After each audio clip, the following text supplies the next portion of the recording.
There's a difference between a father and a lecturer. All right? Paul said, though you have 10,000 instructors, lecturers, yet you have what? One father. You don't have many fathers. So I told him, I said, I have a place I'm taking you to.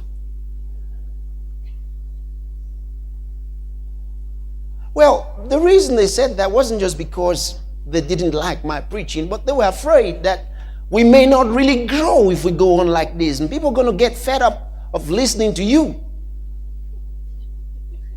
But I thought, no, they can't get fed up listening to me. Because I bring manna every day. Fresh manna. Yeah, never get stale.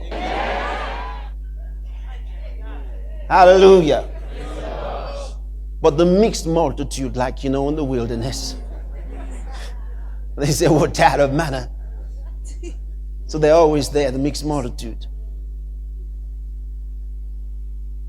But then you see, I help them to understand what ministry is. Because I know there are ministries that say that they say we have to expose the congregation to different kinds of ministries.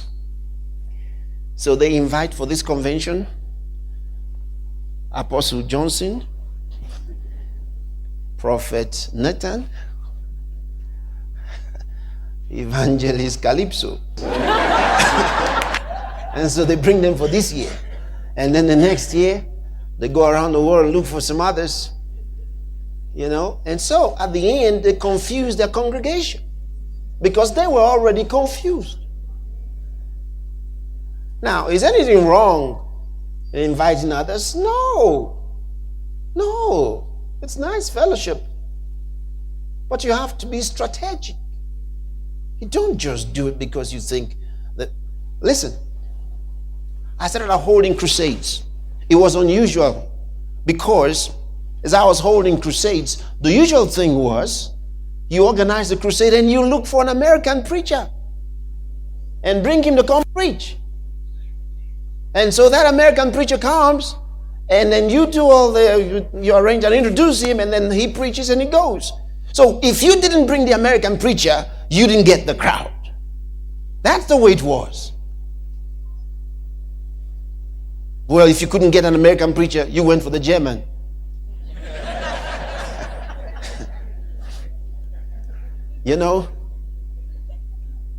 But then, I didn't think that way.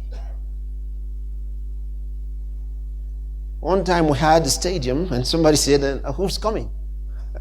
They said, it's Pastor Chris. They said, is it Pastor Chris? Are you not inviting anybody?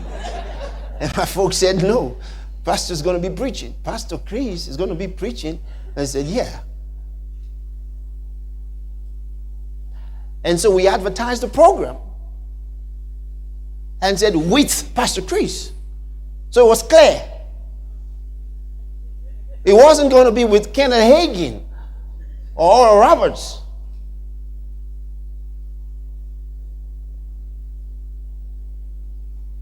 Or, you know the names, all right? But you know what? The crowds came en masse. En masse. I preached the first day. You would have thought the next day they would say, this is the one. We made a mistake. No, the next day there were more. Hallelujah. It is not by might. It is not by power, but yeah.